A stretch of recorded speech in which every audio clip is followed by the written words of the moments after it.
Hi అండి, welcome to our channel we travel together.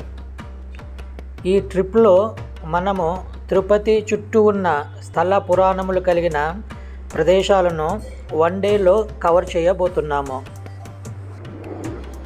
ఇది AP tourism మరియు తిరుమల తిరుపతి దేవస్థానము వాళ్ళు నిర్వహిస్తున్నారు. ప్రతిరోజు తిరుపతి రైల్వే స్టేషన్ దగ్గర ఉన్న విష్ణు నివాసం నుంచి ఉదయం 9 గంటలకు బయలుదేరి సాయంత్రం 5 గంటలకు తిరిగి రావచ్చు. ఈ ట్రిప్ మొత్తము 250 కిలోమీటర్లు ఉంటుంది. ఒకరికి 500 రూపాయలు ఛార్జ్ చేస్తారు.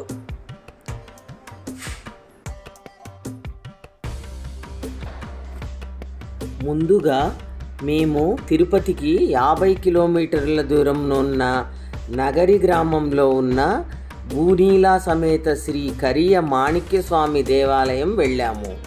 ఈ పురాతన ఆలయాన్ని పెరుమాళ్ స్వామి ఆలయం అని కూడా పిలుస్తారు. శ్రీ మహావిష్ణువు ఈ ప్రదేశంలోనే మకరం మొసలిని చంపి గజేంద్రుని ఏనుగుని రక్షించాడని నమ్ముతారు. ఈ ఘటననే భాగవతంలో గజేంద్ర మోక్షం అంటారు. ఈ శ్రీ భూనీలా సమేత కరియ మాణిక్యస్వామి ఆలయాన్ని టీటీడీ నిర్వహిస్తుంది.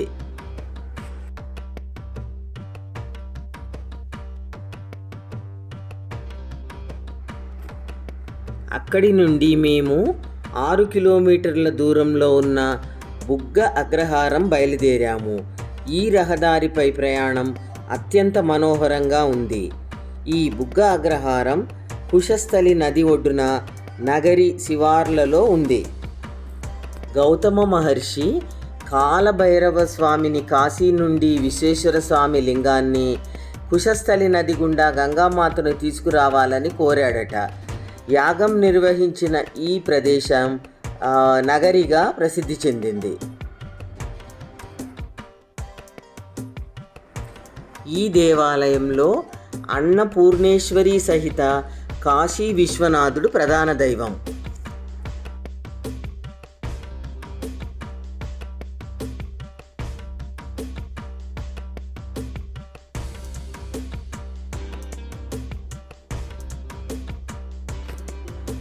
శ్రీ వేదనారాయణ స్వామి మత్స్యావతారమూర్తి ఆలయంకు చెందిన నాగలాపురంలో ఉంది.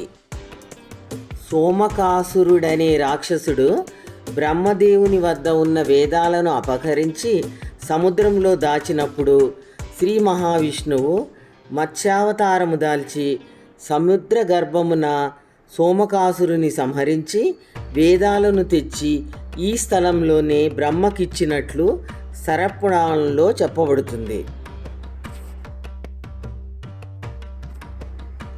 అక్కడి నుండి తిరుపతికి 73 కిలోమీటర్ల దూరంలో ఉన్న సురుటుపల్లి గ్రామంలో నెలకొని ఉన్న అతి పురాతన శైవ క్షేత్రం శ్రీ పల్లికొండేశ్వర స్వామి ఆలయం దర్శించుకున్నాము. ఇక్కడ సదాశివుడు శ్రీ మహావిష్ణువుల శయనభంగిమలో కనిపిస్తాడు.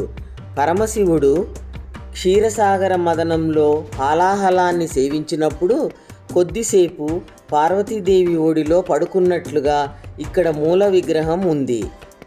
సమస్త భూమండలంలో ఏకైక ప్రదోష క్షేత్రంగా ఈ ఆలయం ప్రసిద్ధి చెందింది.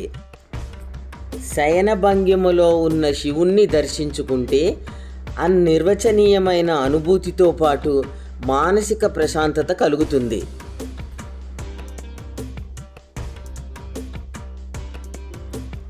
అక్కడి నుండి తిరుపతికి 45 కిలోమీటర్ల దూరంలో ఉన్న నారాయణవనం వెళ్ళాము. శ్రీ కళ్యాణ వెంకటేశ్వర స్వామి దేవాలయం ఆంధ్రప్రదేశ్ రాష్ట్రంలో లోని ఈ నారాయణవనంలో ఉంది. ఈ ఆలయం విష్ణు స్వరూపమైన కళ్యాణ వెంకటేశ్వరునికి అంకితం చేయబడింది. ఈ ప్రదేశంలో వెంకటేశ్వరుడు పద్మావతిని వివాహం చేసుకొని తరువాత సతీ సమేతంగా తిరుమలకు వెళ్ళాడని స్థల పురాణం.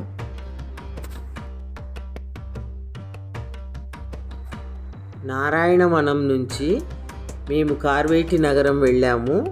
శ్రీ వేణుగోపాల స్వామి ఆలయం కార్వేటి నగరంలో ఉంది. దీనిని స్వయంగా పద్మావతి తండ్రి అయిన ఆకాశరాజు వంశంలోని చివరి రాజు నిర్మించాడు. ప్రధాన ఆలయ ముఖద్వారంపై శ్రీకృష్ణుడు ఆవు ముందు నిలిచి శ్రీ రుక్మిణి, శ్రీ సత్యభామ అమ్మవార్లు ఇరువైపులా కొలువై ఉన్నారు. ప్రధాన దేవతలు ఒకే రాతిపై చెక్కబడి ఉన్నారు. చుట్టూ ఎన్నో ఉప ఆలయాలు కలిగి ఉంది. సంతానం కావాలని కోరుకునే దంపతులు ఈ వేణుగోపాల స్వామి ఆలయాన్ని సందర్శించి స్వామివారి ఆశీస్సులు పొందుతారు.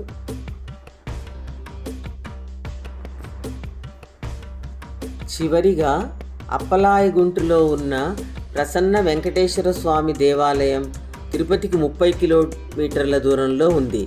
దీని స్థల పురాణం ప్రకారం శ్రీనివాసుడు నారాయణవనంలో ఆకాశరాజు కుమార్తె పద్మావతిని వివాహమాడి తిరుమలకు కాలినడకన వెళ్తూ ఈ అప్పలాయగుంటలో తపస్సు చేసుకుంటున్న సిద్ధేశ్వర స్వామికి అభయహస్తంతో దీవించి తిరుమలకు ప్రయాణమయ్యాడట.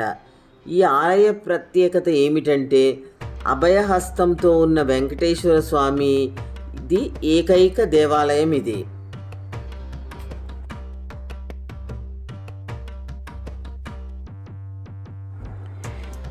ఎన్నో ప్రత్యేకతలు కలిగిన 7 పురాతన దేవాలయాలు దర్శించుకొని సాయంత్రం 5 గంటలకు తృప్తిగా తిరుపతి చేరుకున్నాము. Thanks for watching. Please like and subscribe our channel.